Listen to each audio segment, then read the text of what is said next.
আজ মিতুর মা অজ্ঞান, কারণ তাদের পরিবার অজ্ঞান পরিবার। সপ্তাহে একবার অন্তত একজনের জ্ঞান হারানো মাস্ট। আমি কে? আমি কোথায়? ছাগল হারাই গেছে, তাই অজ্ঞান হয়ে গেছিলা। ওডো, ছাগলটারে খুঁজি। ওরে আমার ছাগল রে, আমার ছাগল কই গেল? কম করে হইলো তো 4-5 হাজার টাকার দাম হইতো ছাগল। হঠাৎ মায়ের মাথায় বজ্রপাত। মিতুও তো বাড়িতে নেই, ছাগলের দামও 4-5 হাজার। তবে কি মিতু কোর্সের টাকার জন্য ছাগলটাকে?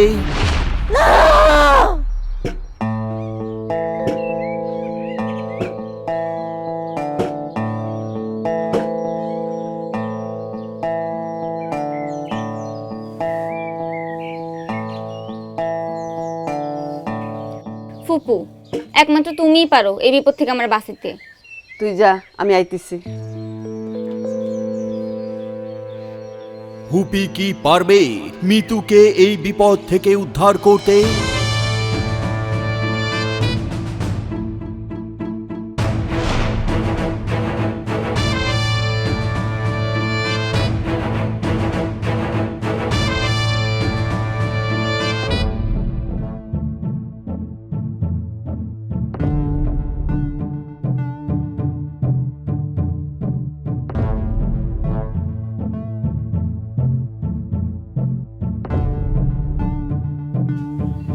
কি হয়েছে? তোমরা এমন করতেছো কেন? তুই নাকি ইন্টারনেটে কি জন্য একটা কোর্স করতে চাইতেছস? সবাই তো কয় এগুলো সব ভাতাবাজি, শেষে কি নাকি বিপদে পড়বি, আমার সম্মানও যাবে। তুই নাকি এই জন্য টাকা চাইছস?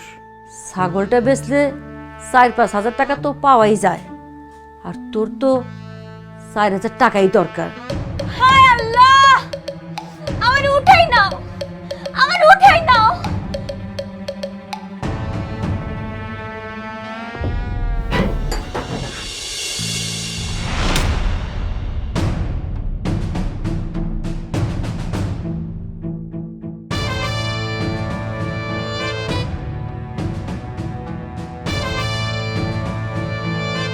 ছি ছি ছি ছি, মাইয়েরা কিছু একটা শিখতে চাইতেছে, আর তোমরা তোমরা তারে কান্দাইতেছো।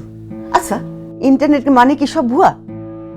আরে আমার ছেলের বউ ইন্টারনেটে ইংরেজি শিখতেছে। এই মিতু, তুই কি করতে চাস তোর বাপ মারে বুঝাই ক। বাপ মা কিন্তু ভালোই চায়।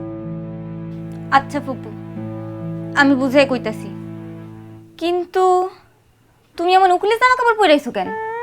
হ বাবু, তুই উকিলে জামা পড়ছো কেন? ও তাই তো কই, আমার এত গরম লাগে কেন? এরপর মিতু ধৈর্য ধরে নিজের স্বাবলম্বী হওয়ার স্বপ্ন আর পরিবারকে সাহায্য করার মহৎ পরিকল্পনা নিয়ে এক নাতি দীর্ঘ বক্তব্য দেয়। মিতুর বাবা মায়ের মনে হতে থাকে মেয়েটা হয়তো সত্যি কিছু একটা করতে পারবে। কিন্তু মা, আমি তো শুনছি ওই ধান্দাবাজরা ইন্টারনেটে মায়াগো নানা রকম ফান্দে ফেলে। কি কও আব্বা, অনলাইনে আজকাল কত কিছু করা যায়। নতুন ভাষা শেখা, কম্পিউটার শেখা, ফ্রিল্যান্সিং, তানিয়াও তো অনলাইনে শিখছে, এখন নিজেও করতেছে। তানিয়া যখন করতেছে তাহলে তো মনে হয় ভালোই। ঠিক আছে, কর তুই কোর্স, টাকা আমি দিলাম। কিন্তু তাই বলে ছাগল বিক্রি করবি? মা, তোমার মেয়ে বেকার আর গরিব হতে পারে, কিন্তু চোর না। তাই তো। আচ্ছা তাইলে ছাগলটা গেল কই? ছাগল কই? এই যে ছাগল চলে আইছে তোমার। কই গেছিলি? ওই তুই কই গেছিলি? শেষ পর্যন্ত মিতুর স্বপ্ন পূরণ হয়েছে। আসলে পরিবারের সাথে খোলামেলা আলোচনা করলেই সব ভুল বোঝাবুঝি দূর হয়, সব সমস্যারও সমাধান হয়, ভালোবাসার বন্ধন আরও শক্ত হয়।